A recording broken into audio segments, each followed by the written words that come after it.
మీ business ఏదైనా మీ ఊర్లో promotion చేయాలంటే అది సుమన్ టీవీతోనే సాధ్యం. ఇప్పుడే సంప్రదించండి.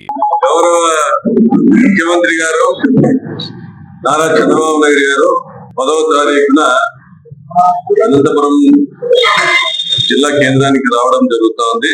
ఆయన సూపర్ 6 అంట సూపర్ హిట్ అయ్యిందంట.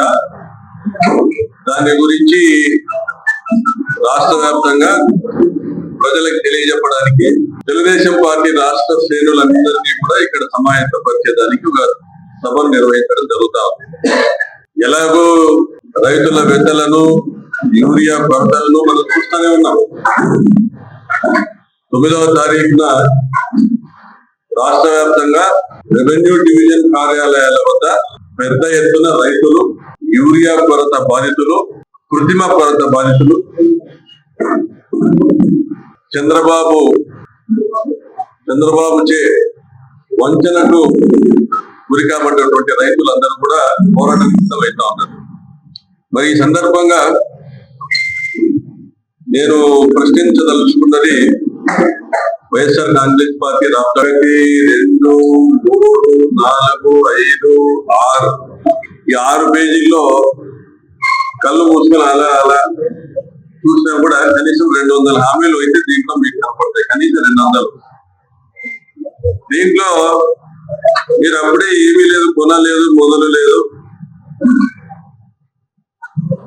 అల్లుని పేరు సోమలింగడు అన్నట్టు సూపర్ 6 లో ఒక 2, 3 మీరు మొదలు పెట్టారా లేదో సూపర్ 6 సూపర్ హిట్ అంటా ఉన్నారు. అంటే మీరు చెప్పిన ప్రతి ఒక్క మాట వినేదానికి ఏదైనా రాష్ట్రంలో ప్రజలు అందరూ చెవులో పువ్వు ఏమైనా పెట్టుకున్నారా బాబు గారు? మొన్ననే ఆగస్టు 15న బస్సులు ఉచిత ప్రయాణం అనేసి మొదలు పెట్టారు. ఇచ్చాపురం నుంచి హిందూపురం వరకు అన్నారు, ఎక్కడికైనా అన్నారు, ఎందాకైనా అన్నారు, మనల్ని కూడా ఆపేదన్నారు. తీరా చూస్తే మీరు దేవాలయాలకు వెళ్ళకూడదు, పిలిగ్రిమేజ్ సెంటర్స్కి వెళ్ళకూడదు, మీకు ఈ పరిమితిలోనే మీరు తిరగాల, ఈ జిల్లా పరిమితిలోనే తిరగాలి, ఈ రెవెన్యూ డివిజన్ పరిమితిలోనే తిరగాలి, ఈ డిపో పరిధిలోనే తిరగాలి, ఇటువంటి ఆంక్షలన్నీ పెట్టారు. సరే, మీరు ఏం ఆంక్షలు పెట్టినా మేము ఇచ్చినామని చెప్పుకోవడానికి మీకు వేదిక కావాలా, సభ పెట్టుకుంటున్నారు, అనంతపురంలో సంతోషం. మరి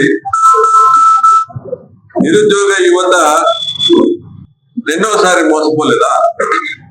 2014 మేనిఫెస్టోలో కూడా 20 లక్షల ఉద్యోగాలు అన్నారు, లేదా 1000 నుంచి 2000 నిరుద్యోగ వృత్తి అన్నారు, 1000 నుంచి 2000 నిరుద్యోగ వృత్తి అన్నారు 2014 మేనిఫెస్టోలో. అప్పుడు మోసం చేశారు. మళ్ళీ ఇప్పుడు రెండోసారి మోసం చేసి మళ్ళీ ఏ పోక పెట్టుకొని వస్తా ఉన్నారు.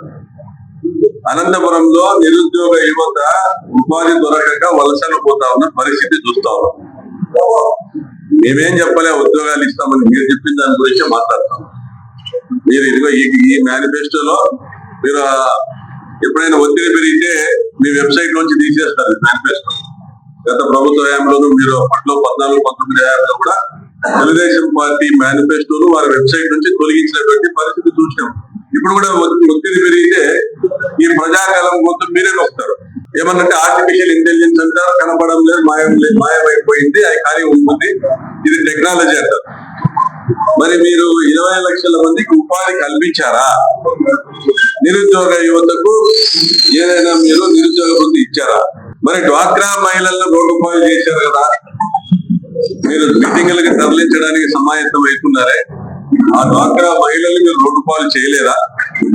మీరన్నది జగన్మోహన్ రెడ్డి గారు ఇస్తున్న పథకాలని ఏవి కూడా ఆపను, వాటికి అదనంగా మరి కూడా ఈ హామీలన్నీ అమలు చేస్తాను అని మీరు చెప్పారు ఎలక్షన్ల ముందర. మరి జగన్ గారు ఇచ్చేటువంటి చేయూతపై, జగన్ గారు డ్వాక్రా మహిళలకు తీసుకున్నటువంటి రుణమాఫీ కార్యక్రమం ఆసరాపై, మరి ఆ రోజుల్లో జగన్ గారు తీసుకొచ్చినటువంటి నేతన్న నేస్తం ఓట్లు వేసేంత వరకు మీకు నేతన్నలు నేస్తారు, ఓట్లు వేసిన తర్వాత మీరు వాళ్ళ వీపులకు పెట్టేది వాదన. ఈ విధంగా మీరు మోసాల చిట్ట ఇంత ఉండగా ఏ ముఖం పెట్టుకొని మరి మీరు మాట్లాడుతూ ఉన్నారు. మరి ల్యాండ్ టైటిలింగ్ యాక్ట్ గురించి అంతగా ప్రచారం చేస్తే చంద్రబాబు నాయుడు గారు చేతులు ఇట్లా ఇసిరేసి అదేదో పాస్బుక్ మీద జగన్మోహన్ రెడ్డి గారి ఫోటో ఉంటే జగన్మోహన్ రెడ్డి గారు మీ పాస్బుక్లన్నీ కూడా తాకట్టు పెట్టి, అంటే మీ పాస్బుక్లన్నింటినీ కూడా వాటి సర్టిఫికేట్ ఆఫీస్ తాకట్టు పెట్టబోతున్నాడు అనేసి కూడా మీరు అబద్ధాలు చెప్పి వడ్డీ వార్చి ల్యాండ్ టైటిలింగ్ యాక్ట్ వస్తానే రద్దు పరుస్తామంటే మరి మీరు ఎలా కొనసాగిస్తారు? ఎన్హాన్స్డ్ స్థాయిలో, విస్తృతమైనటువంటి స్థాయిలో సంక్షేమ పథకాలు ఇస్తామని నమ్మబలికి మీరు మోసం చేసి అధికారంలోకి వచ్చి ఈరోజు మళ్ళీ మీరు వంచకులంతా కలిసి ఒక వంచన సభను ఏర్పాటు చేసుకోవడం కదా ఇది. మరి ఇటువంటి పరిస్థితుల్లో మరి